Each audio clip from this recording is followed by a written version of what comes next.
నేను చెప్పబోయే మాట యేసుక్రీస్తు ప్రభు శిలువలో పలికిన 7 మాటల్లో నుంచి 7th వర్డ్ చెప్తున్నాను.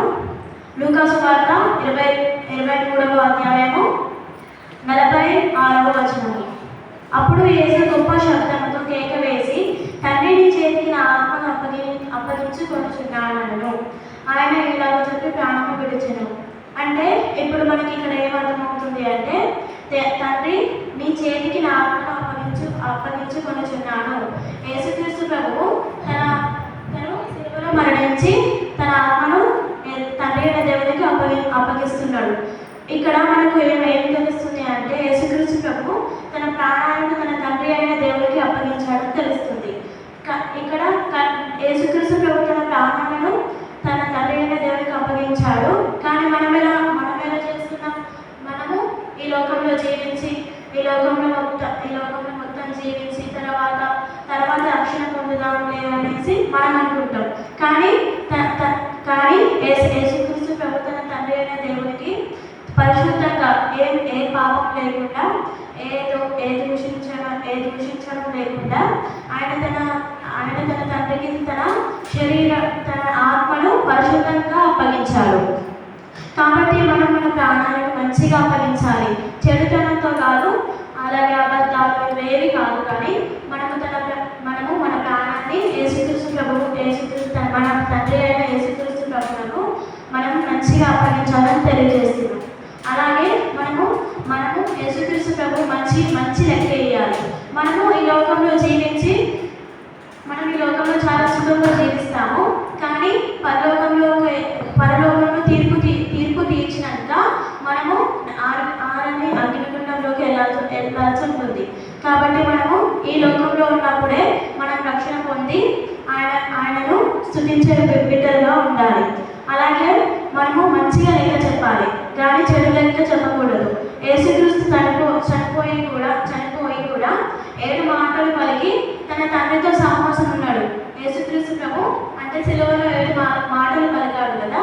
ఆ 7 మాటల్లో నుంచి మనము ఇప్పుడు 7th వర్డ్ చెప్పుకుంటున్నాం.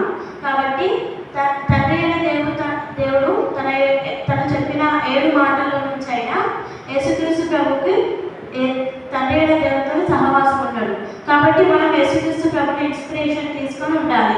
అలాగే యేసుక్రీస్తు ప్రభు ఎంత నైట్ అయినా పెద్దల కడని లేచి తను అరణ్యంలోకి వెళ్ళి తను ఒంటరిగా సహవాసం ఉన్నాడు. కాబట్టి మనం కూడా యేసుక్రీస్తు ప్రభుని ఇన్స్పిరేషన్ తీసుకోవాలి. కాబట్టి మనం కూడా యేసుక్రీస్తు ప్రభువులాగా జీవించాలి.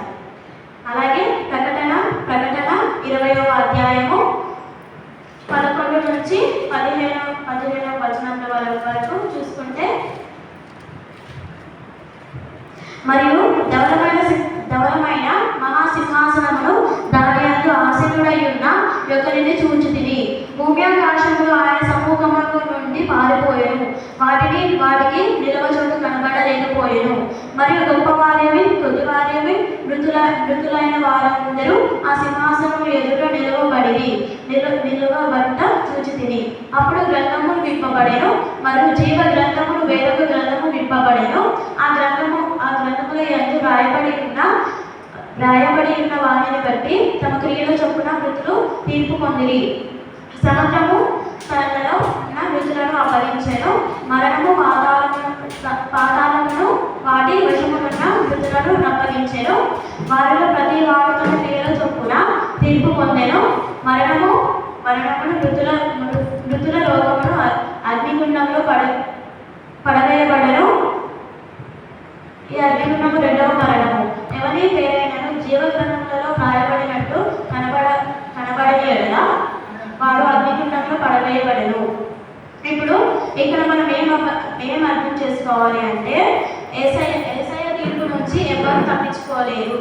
అలాగే ఇక్కడ అగ్నిగుండం ఉంది. ఎవరి పేరైనను జీవ గ్రంథములో రాయబడిన ఎడల వాళ్ళు ఈ అగ్నిగుండంలో వెళ్తారు. అలాగే ఈ అగ్నిగుండము అంటే ఇప్పుడు యేసుక్రీస్తు ప్రభు సిలువలో మరణించాడు కాబట్టి మనము ఈ లోకంలో రక్షణ పొందగలిగాం. కాబట్టి మనము అదే యేసుక్రీస్తు ప్రభు సిలువలో మరణించలేకపోతే మనము అదే అగ్నిగుండంలోకి వెళ్ళేవారని మనం ఇక్కడ గ్రహించాలి. అలాగే ఇక్కడ మనం ఫస్ట్ ఈ వచనంలో చూసుకుంటే ఇక్కడ మనకు అర్థమయ్యేది ఏంటంటే యేసయ్య తీర్పుల నుంచి ఎవరు తప్పించుకోలేరు అని అర్థం. ఆ కాలంలో అలాగే అంబేద్కర్ ఉన్న కాలంలో తనని క్లాసులోకి రానియకుండా తనని చాలా చిత్రహింసలు పెట్టారు. అలాగే చిన్న క్యాస్ట్ అని ఇలా చాలా చిత్రహింసలు పెట్టారు. ఆయన తను పడిన కష్టాలు వేరే వాళ్ళు ఎవరు పడకూడదు అని రాజ్యాంగాన్ని రాశారు. ఆ రాజ్యాంగం వల్లనే మనం ఇప్పుడు క్రిస్టియన్స్ కానీ వీళ్ళందరూ కానీ సొంత చర్చిలు కట్టుకోగలుగుతున్నారు.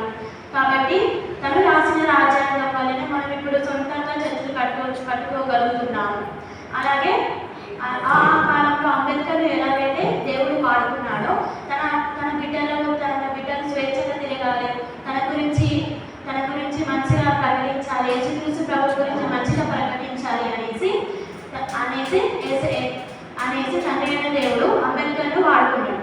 అలాగే యేసుక్రీస్తు ప్రభు కాలంలో కానీ తండ్రి అయిన దేవుడు తన కుమారుడైన యేసుక్రీస్తు ప్రభునే వాడుకున్నాడు. దేనికోసం అంటే సిలువలో మరణించడానికి. సిలువలో మరణిస్తే తన బిడ్డలు అయిన క్రైస్తవులకు రక్షణ దొరకాలి అనేసి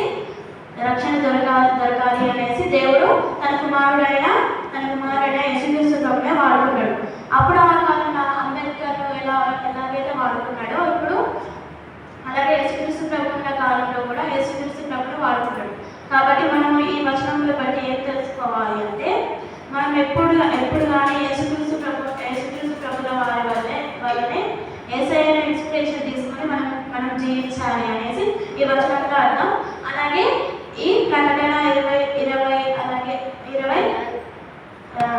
11 to 15 ఈ వచనంలో ద్వారా ఏం తెలుసుకోవాలి అంటే యేసయ్య తీర్పులో నుంచి ఎవ్వరూ తప్పించుకోలేరు అని తెలుసుకోవాలి. అలాగే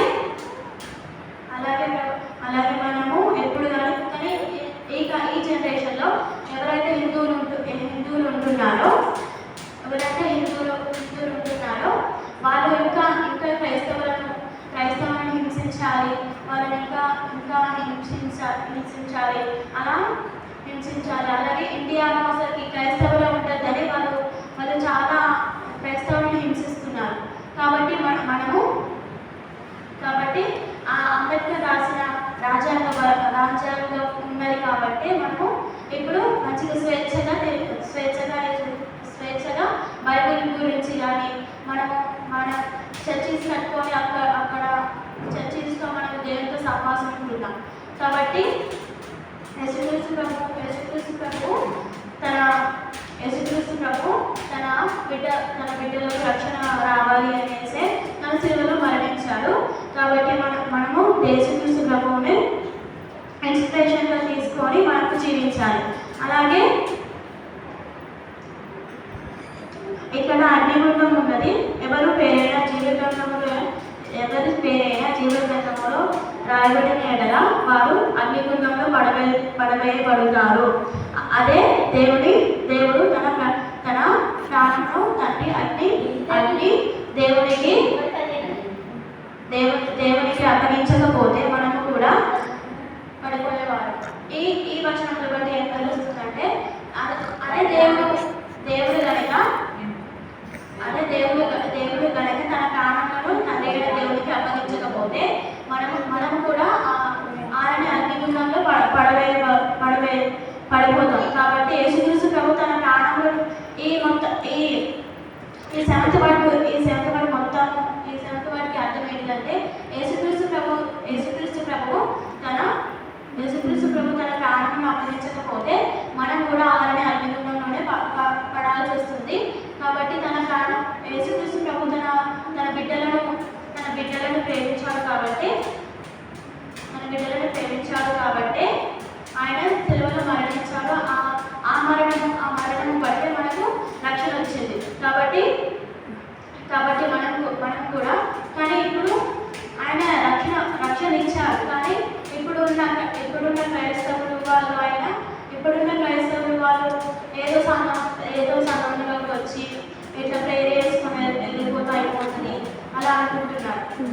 అనుకుంటున్నారు. కానీ ఆయన ఎంత ఎంత కష్టమని అనుభవించి వచ్చాడో తెలియదు.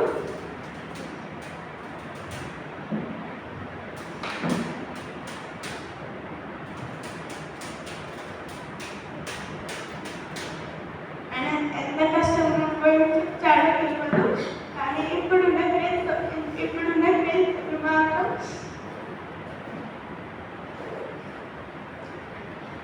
ఇప్పుడున్న క్రైస్తవులు మాత్రం ఆయనను దూషిస్తున్నారు. చర్చికి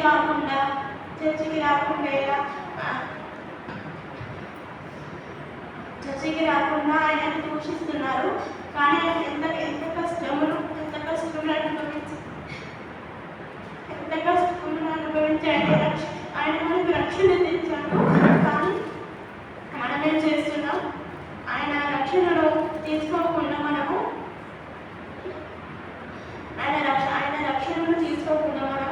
లోకానుసారంగా జీవిస్తున్నాం. కాబట్టి మనము ఈ సెవెంత్ బర్త్ను మన జీవితంలో ఒక అడుగులాగా తీసుకొని ఆయన కనుక సిలువలో మరణించకపోతే మనము అసలు ఈ రక్షణ పొందకపోయాం. కాబట్టి ఆయన సిలువలో మరణించాడు కాబట్టి మనకు రక్షణ పొందగలిగాం. కాబట్టి మనము అలాగే ఈ లోకంలో ఎంతోమంది మీరు దొరుకుతారు కానీ కొడతారు. ఆయన ఎంత కష్టములో ఆయన మనకు రక్షణ ఇచ్చాడు కాబట్టి మనము ఇంకా జీవించగలుగుతున్నాం. ఆయన కనుక లేకపోతే మనం ఇంకా ఉండలేకపోతే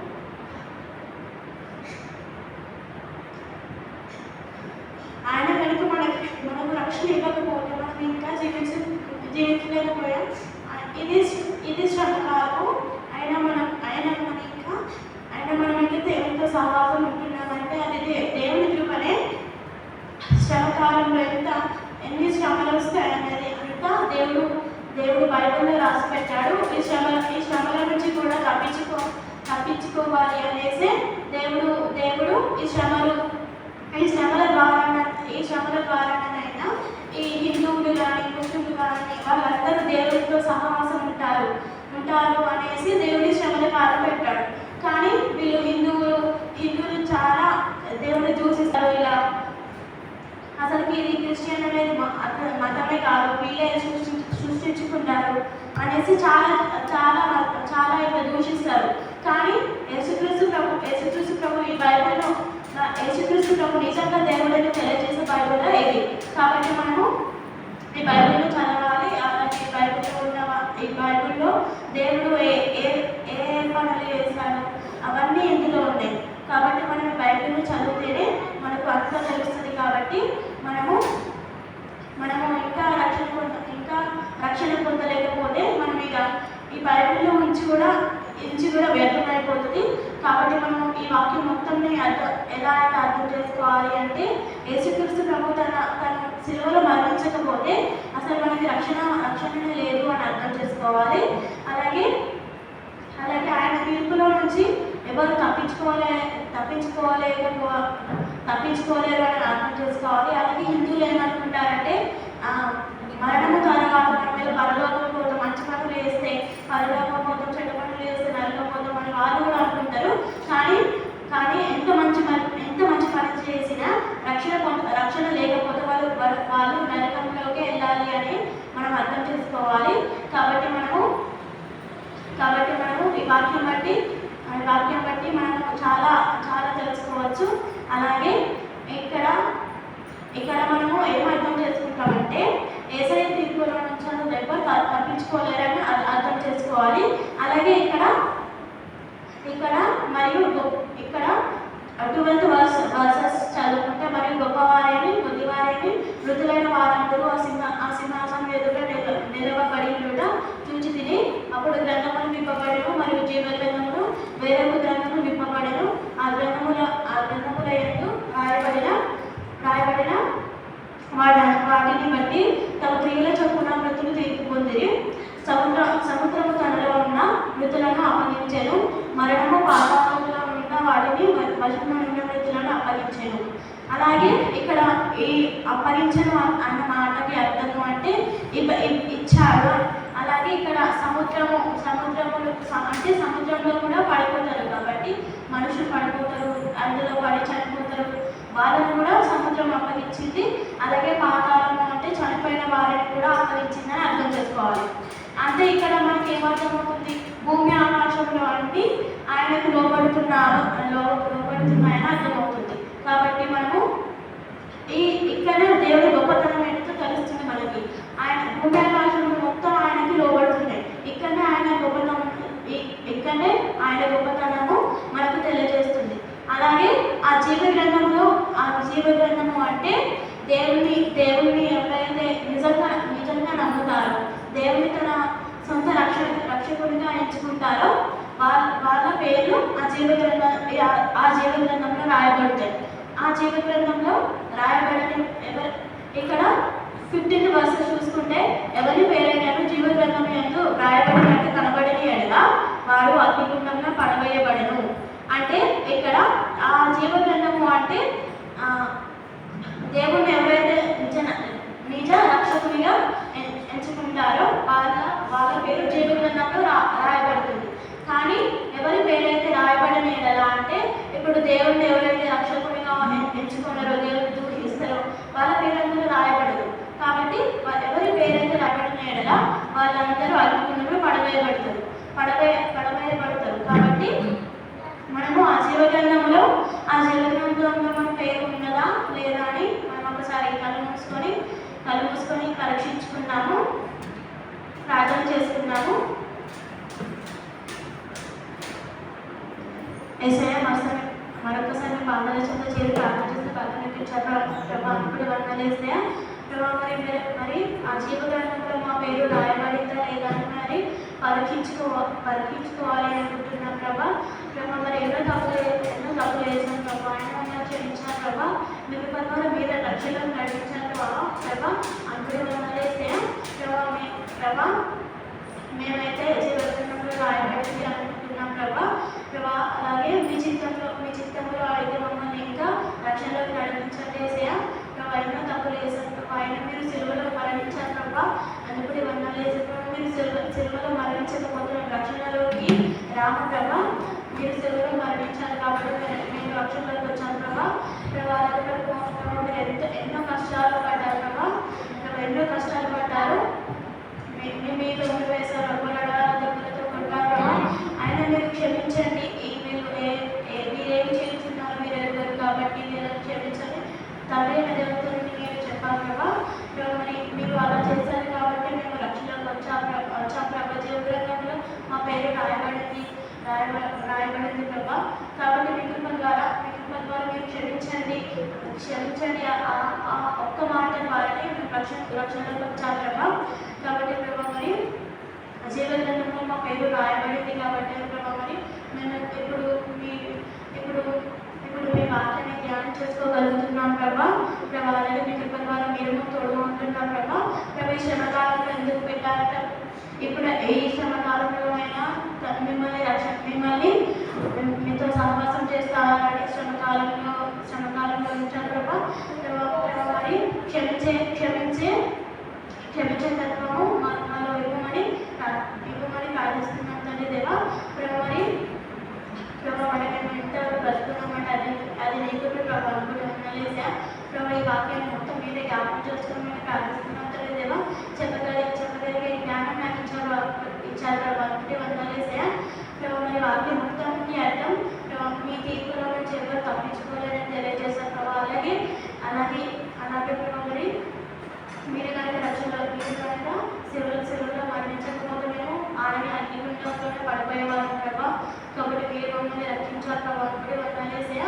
అలాగే జీవ గ్రంథంలో మా పేరుని రాశారు ప్రభావ. వందలేసా. మీ కుటుంబంలో మీరు తోడుగా ఉంటున్నారు ప్రభావ. వందలేసా ప్రభావ. నేను చెప్పిన వాక్యం అందరికీ అర్థమైందని గ్రహిస్తున్నాను ప్రభావ. అలాగే చెప్పాలి అని ప్రేరేపణించిన ప్రభావ. వందలేసా. వాళ్ళకి చెప్పే జ్ఞానం కూడా ఇచ్చారు ప్రభావ. వందలేసా. చేసినట్లు ప్రార్థిస్తున్నాం తండ్రి. ఆమేన్, ఆమేన్, ఆమేన్.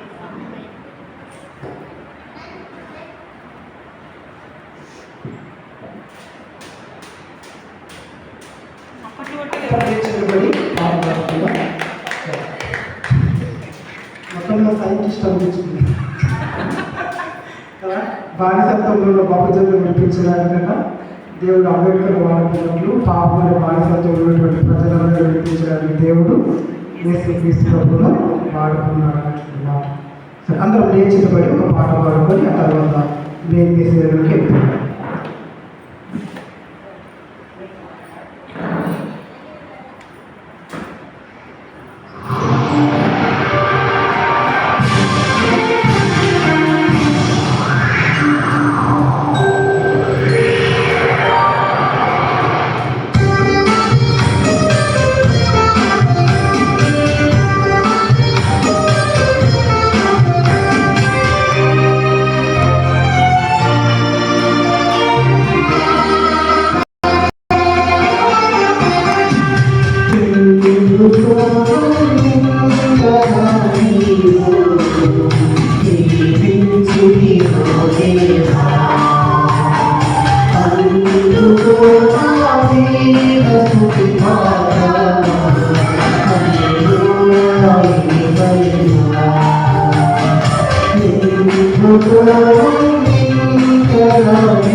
Thank you.